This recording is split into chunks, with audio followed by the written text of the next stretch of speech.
Hey, welcome back to this episode of the Dance Business Daily. Today, I'm hanging out with Lauren Skiniotes, the owner of Momentum Dance Studio in Homer Glen, Illinois, and you are not going to want to miss this. Check it out. This is Dance Business Daily, a daily podcast where you can always find real talk with real studio owners, where we'll share best practices, success stories, and actionable insights so we can all get a little bit better together. I'm Bryce Conlon, and I'll be your guide. Welcome to the show, and let's get into it. All right, so one of the things that I think is maybe the most interesting question that I ask dance studio owners all across the country and all across the world is, how on earth did you get into this business, right? It's so interesting how folks end up here.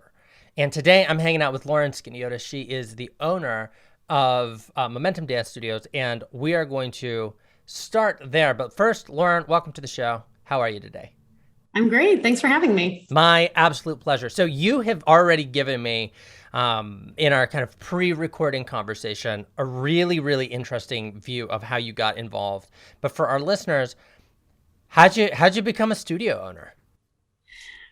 Yeah, it was not something that I expected, and it happened very quickly. So I grew up dancing in Homer Glen as a young child, spent 15 years in a studio from the ages of 3 to 18. I went through college, not for dance, not for business, not for anything like that. And that previous studio owner who I'd grown up with, she had been a role model of mine, a mentor, took me out to dinner one day and said, I need to retire. I'm burnt out. And so she offered it to me then and there. And at first it was an offer to say, let's do this together for 5 years. And then I'll walk out after that. And it eventually turned into, you need to take it over now. So it happened very quick. Once she understood, she's like, oh, there's a door. I'm going to take it. So she was ready to go, which is completely understandable. She had been in the business for almost 30 years at that point. And she was a fabulous teacher and wanted to just get back into teaching. So she wanted to trust someone who was sort of like family to her and carry on kind of our traditions and still have someone who's got some business sense in them to kind of take it over too. So when you said you didn't study dance or business in school, what did you go to school for? So originally I went to school for physics, which is why the studio is called Momentum. Because mass times velocity, of course. Let's do it. Yeah. So that was a huge part of my college career. I switched halfway through. So don't recommend doing that. And I would recommend taking a 5th year if you're going to change completely.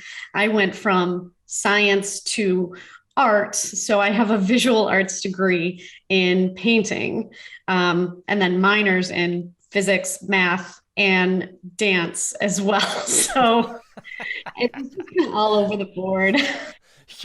It's funny because, I mean, for those listening who are going, how do you go from physics to art? I actually, little known fact is I did the same thing. Like my degree is actually in engineering, but nice. I have never in my life been an engineer. You know, it's like I got out of school. I'm like, all right, well, I got this piece of paper now. Let's go make some art. So exactly. I get it. I do understand. So this is really interesting. So she takes you out to dinner. The plan is kind of a 5-year rollover, right? Where you're going to work together. How old are you at the time that this is happening? Yeah, when she approached me, I was, she had like put a bug in my ear about it a couple of years in advance, but I didn't think she was serious. So she approached me seriously about it when I was 21 and I took it over 22, like less than a year. Gosh, so you're 21 years old. Were you even out of school at that point? I was not, no. So you're like wrapping up your senior year, right? And so she comes to you and says, hey, I have this business and I think that we should work it together. What was going through your head? Like when you get that offer, when, like what were you thinking? What was it like to be you? Paint that picture for us. Well, in that time, I had no idea what I was going to do with my life. I absolutely had no idea. I had switched my major halfway through. to something that like I also really didn't have a plan for. I mean, I loved art, that's why I did it. I loved physics, that's why I did it. I realized I didn't have a career ahead of me in physics and I didn't want a career ahead of me in physics, but I didn't know where else to go after that. And I definitely didn't want to transition and transfer schools or anything like that and start a new program. And because I loved my school, I love my people. So I would have rather just get my piece of paper and done what I want after. Mm-hmm. So getting that kind of, it was a little bit of hope. I was like, that sounds like a plan to me. That sounds like there's some concrete future, something to look forward to, and not just unknown abyss ahead of me.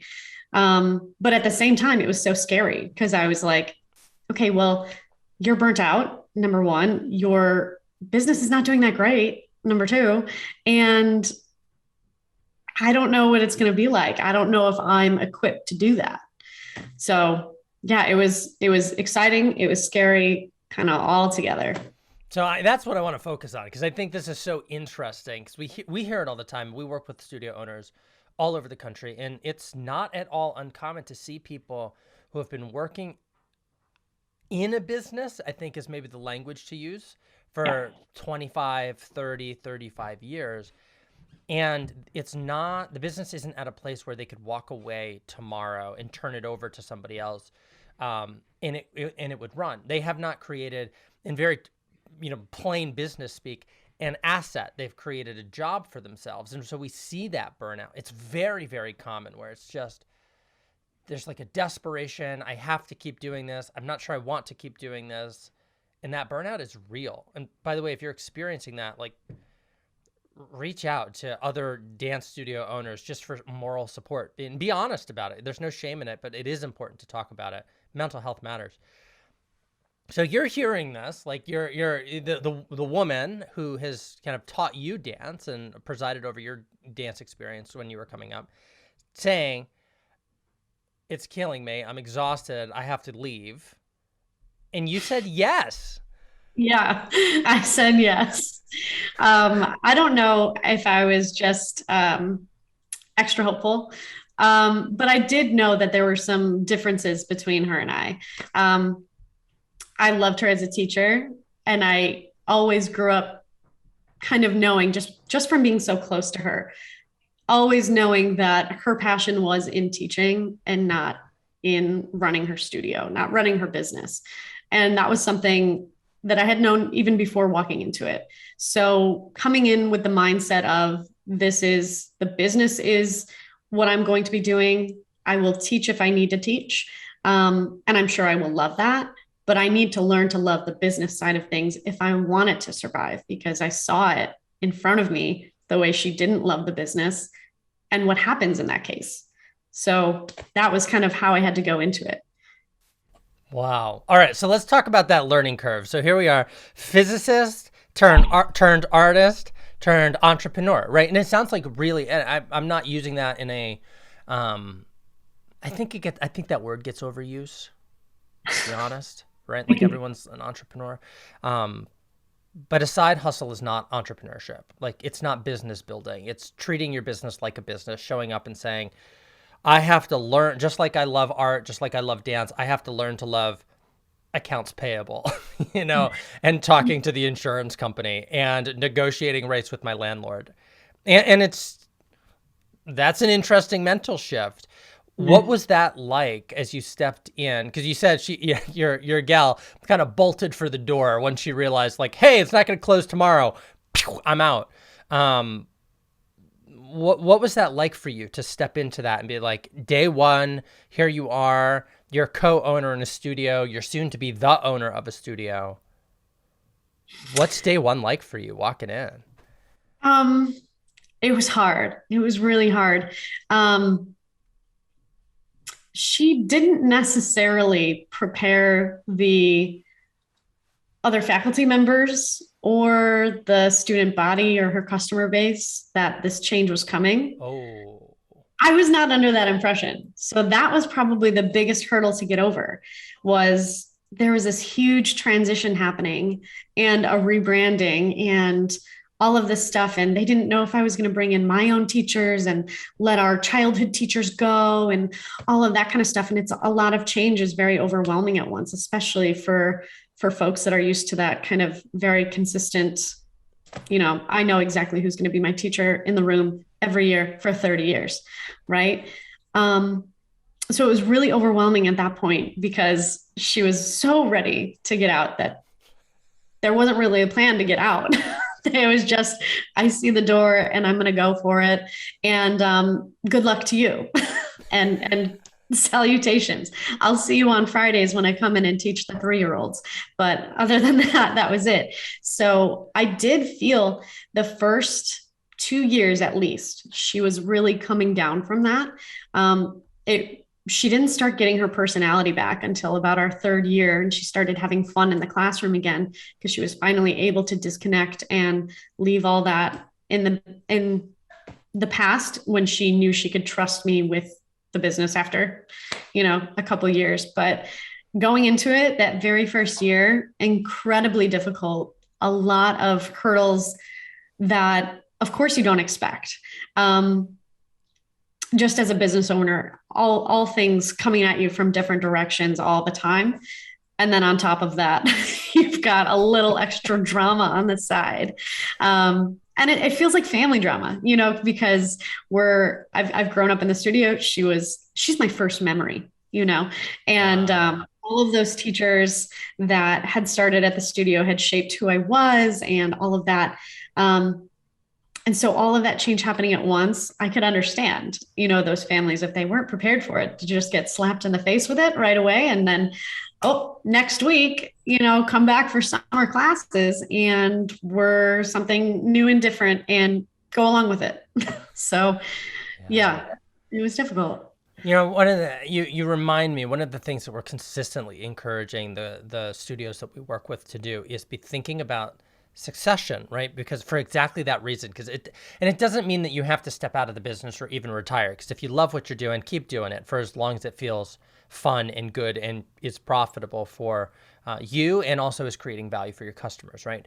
But the idea of, we can see what happened. This is a classic case where the owner was the operator and they carried too much, right? She was doing too much and she didn't have either the people around her who are carrying that load or the systems in place, if they're autonomous systems, to just very easily hand it off and delegate to someone and say, here's how we onboard a new student. Here's how we take a follow-up call. Here's how we answer the phone.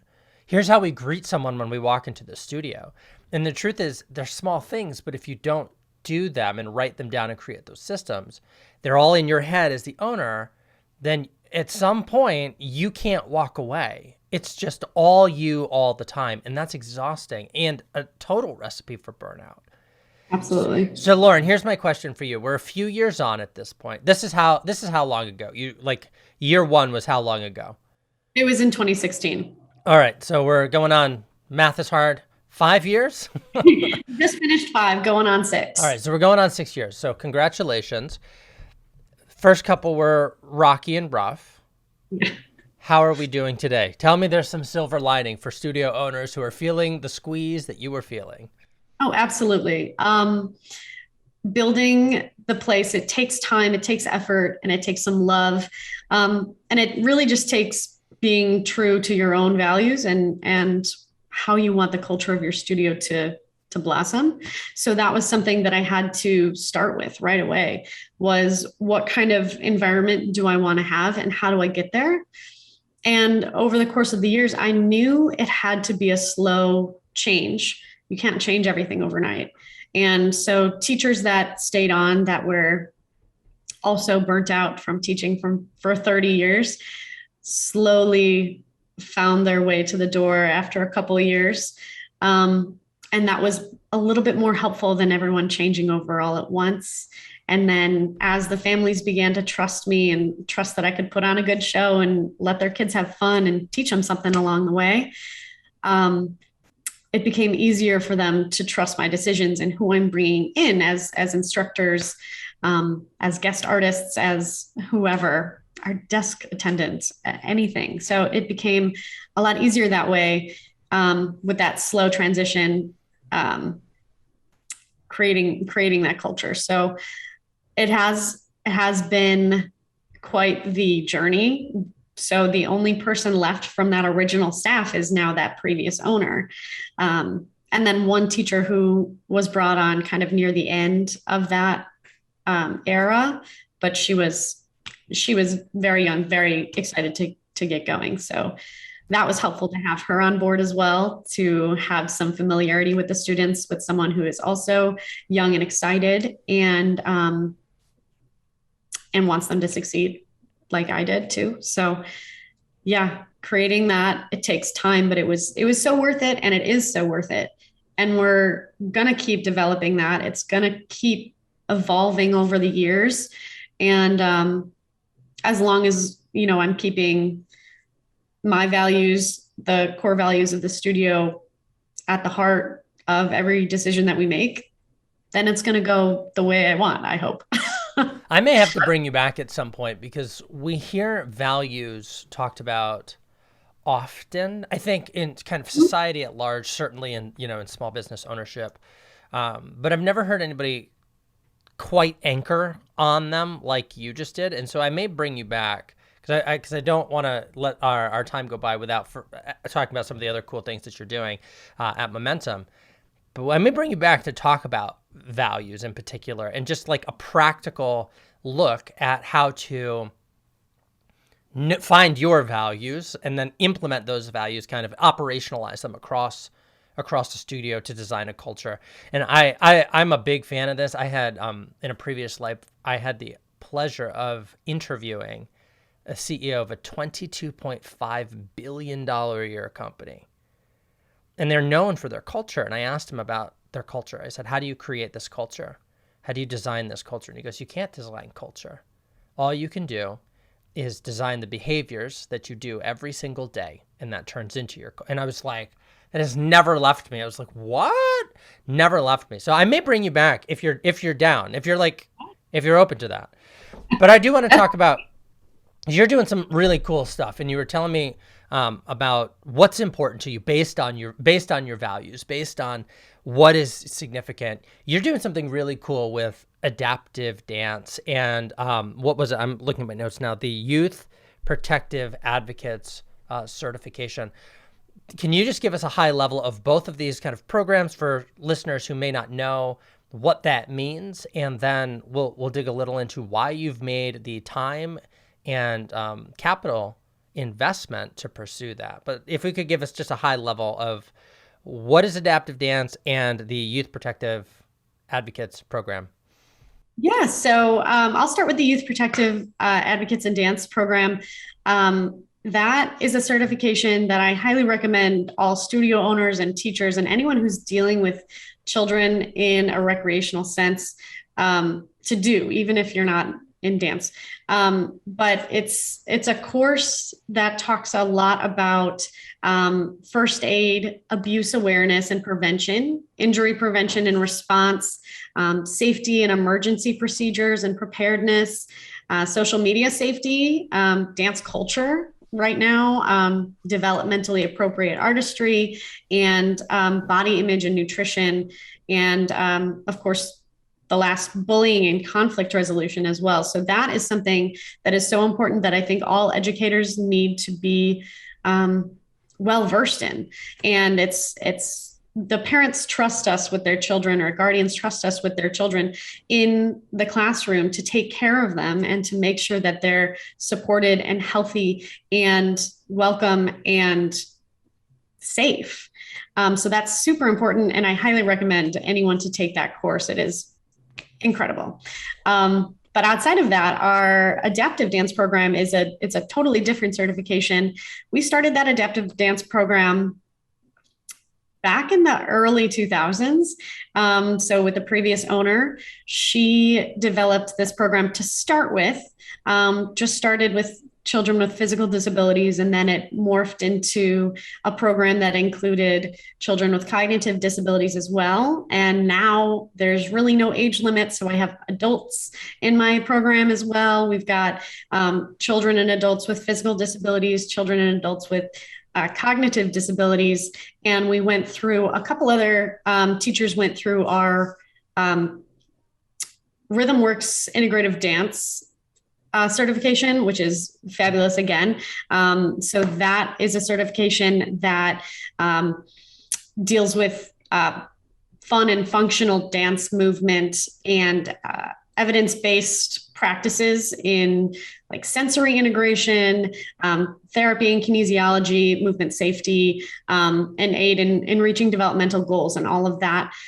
So it really helps us with both students with physical disabilities and with cognitive disabilities, which is fabulous. It's a very intense course. They give you a ton of resources, and it just really helped us strengthen the program that we already had, and kind of diversify it as well. So they focus a lot on the hip hop side of things because it's a little bit easier to teach in that way, but we can take those principles and apply them to other styles of dance and kind of diversify too.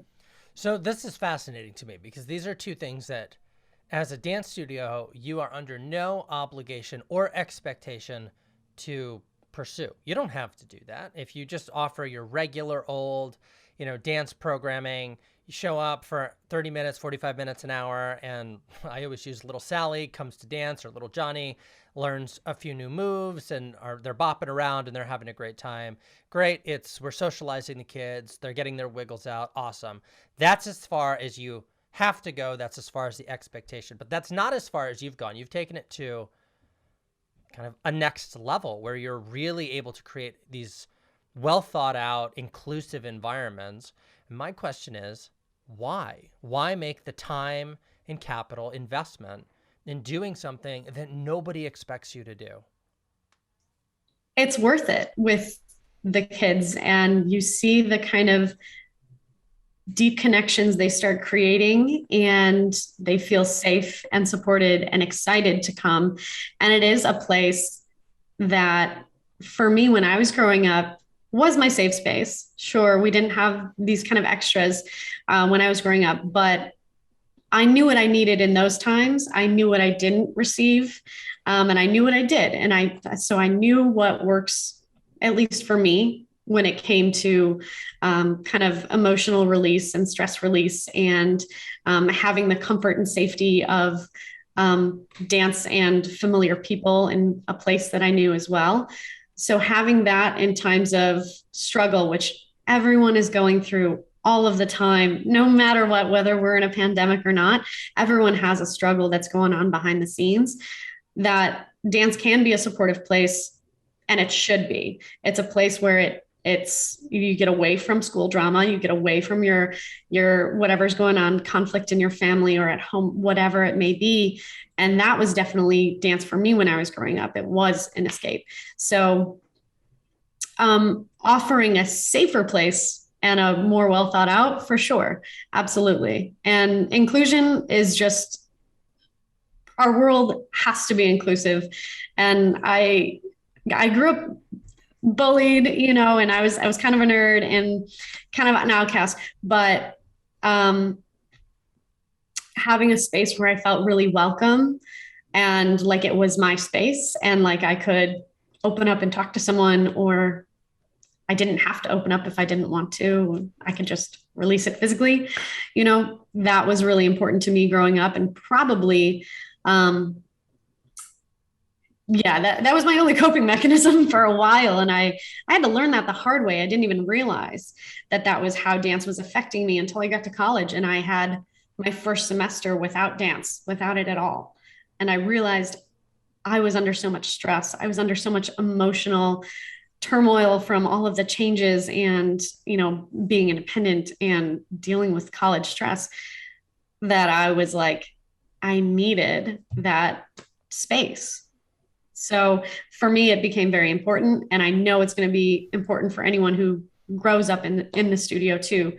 So why not create a safer space? Why not create a more inclusive space where everyone can feel welcome and no one is an outcast? And everyone's just got a space to be. Wow. Well, so thank you for sharing that story and showing up really, truly authentically to kind of help us understand your why and the reasoning behind the value. So what is the value in your organization that is driving this behavior? Just to bring it Yeah. full circle. So yeah, if we're going full circle, kind of going above and beyond for other people, because I know the people that went above and beyond for me. And of course, we all want to pay it forward, but to create other people that are going to go above and beyond for other people, it's just, that is the kind of society that I want to live in. And I know that once other people feel what it feels like to have someone be your advocate, to have someone be someone supportive and that you can go to in all cases, whether it's dance related or not, that they can have trust in other people. It's so important. So yeah, going above and beyond for me was the thing that got me through and is the thing that's getting me through and is the thing that I really hope to pass on to all of my students, that they can welcome each other with open arms and again, go above and beyond for each other. I love that.